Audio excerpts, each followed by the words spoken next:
Hi.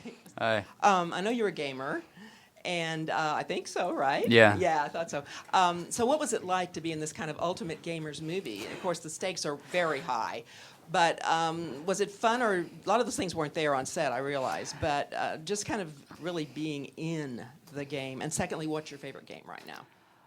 Um, that's a good point. I think one of the one of the really important discussions in even today's society is how children of my generation have grown up around this technology and it's shaped their lives. I mean, my little sister who's 4 can work my mum's iPhone better than she can. So I mean, it's uh, it's crazy how much that has changed in the last sort of 5 or 10 years, and then if you imagine 50 years from now, that's going to become an even bigger part of our lives. And so to take that idea and make it such an important part of the story was really exciting because I do enjoy computer games.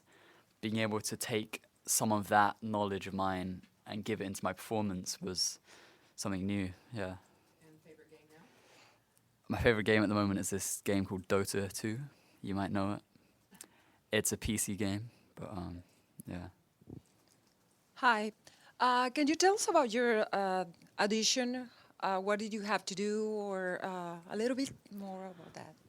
Well, I first got the script in the summer of 2011, I think, and it really stood out to me. I'm a huge fan of science fiction, so I think this was definitely one of my favorite scripts of the time. And I mean, I was flying around in zero gravity shooting laser guns. What more could you want? And then when I found out there was a book, I read the book and I loved that. And yeah, when I Skyped with Gavin, the director, and we talked about the character, this was before I got the role, and we talked about his view for it and where I wanted to take it. And yeah, it was really interesting for me to be able to have that much of a discussion about such a complex character. And then I ended up flying here to LA to audition in front of Gavin, and just after that, I got the role. In your training that you went through, once you got it, we heard that like there was a space camp in Cirque du Soleil. Yeah, there was Space Camp, which was a lot of fun. For us kids, that was a lot of the process of that was to just break the ice, and because of that, we got to know each other so well, and we really got on. And I think that really comes across in the film as well. And not only that, we learned how to march and salute and do all the things you would learn at a military camp. And so that was really good to be able to take all of that understanding, and it gives you an insight into what the characters were experiencing. Obviously, not to the same extent, but yeah, we were up at 7, lights out at 9, and it was hard, but we had a lot of fun. In the Cirque du Soleil stuff? Yeah, the Cirque du Soleil, who was Garrett, the stunt coordinator, and his crew, they were amazing. They really made us feel comfortable up in the harnesses, up high on the wires, and watching them pull off these flawless maneuvers, and then us going up there and being like a group of flapping ducks in a barn, as Harrison so eloquently puts it in the film. It was a lot of fun, yeah. Asa, you have some interesting relationships, not only with the elders in the film, but also with some of your contemporaries, and notably Aramis, who plays Bean, and Moises, who plays Bonzo. Very different relationships, very different dynamics between the two. How did you go about establishing your chemistry and those interpersonal arguments, shall we say?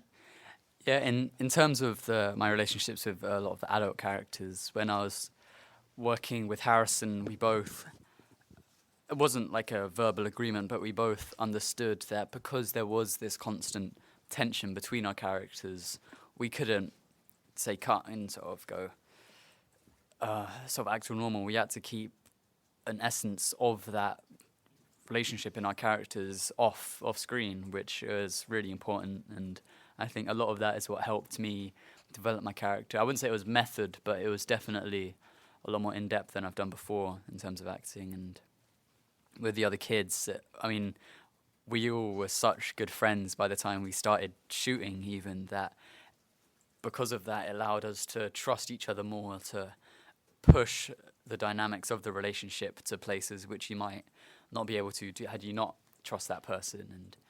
And with Aramis, I mean, yeah, I think that everyone was such good friends that when we took that onto the screen, even though mine and Moises' character aren't exactly friends, because we were in real life, as I said before, it means we could test each other. So you really did feel badly when you knocked him down on the concrete. Yeah, that was a pretty intense scene to shoot because it was probably one of the biggest scenes in the story. Bringing that with Garrett, the stunt coordinator, to life was really interesting. Hi, we see a lot of the character's emotions, excuse me, through your eyes. Now, how hard is it to turn on the waterworks? I mean, you did a really good job, but what are your methods for that? I think it's something that, I know a lot of actors who don't find it easy. I don't find it easy. I don't think anyone finds it easy, but it is definitely one of the harder parts of acting for me, because you have the physical difficulty, and then you have the mental and emotional difficulty when it comes to different scenes. And for my character in this film, he's so complex, and there are so many different things that he's thinking about at any one moment in time, that to incorporate that and then at the same time have to express that visually by whether it's crying or just being completely shaken up. It was an interesting experience for me. What do you think of when you... Just sad thoughts. Yeah. Hello, I'm here. So we have Ender that is dealing in this world that is kind of a hostile environment that doesn't give importance to the individual. It's more about the system.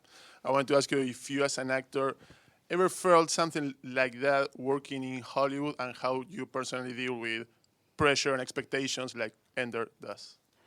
That's a good point. I think it is one of the things that we have in common, myself, Asa, and Ender, is how, obviously it's nowhere near to the same level, but as a young actor, there is often pressure to be this, to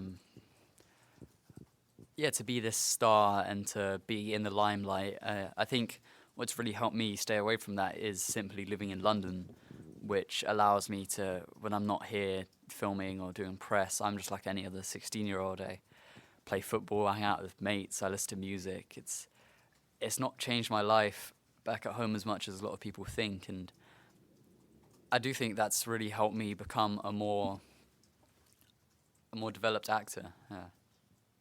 Hi, Asa. In this, you play a genius young man, and he elevates up into a leadership role. And in your next film, you're playing a mathematical genius. And I was just wondering, in real life, are you particularly brilliant in any particular subject? And also, do you feel like you have leadership qualities on your own? It's funny you say that. No, I think it's always difficult, no matter how similar your character is to yourself, to get into that mindset. Because, however much they are similar to you, they're not you. So in this film, Ender's Game, I like to think I'm smart. Obviously not nowhere near as smart as Ender or Nathan in the film I've just been filming, but for me, with any character, there are different ways that you approach understanding him. And in this film in particular, because I had the novel to refer to, it's always really helpful to have all of that information and all of those sort of hundreds more words which give you an idea into the background and your character in a whole. Asa, tell us about doing an American accent.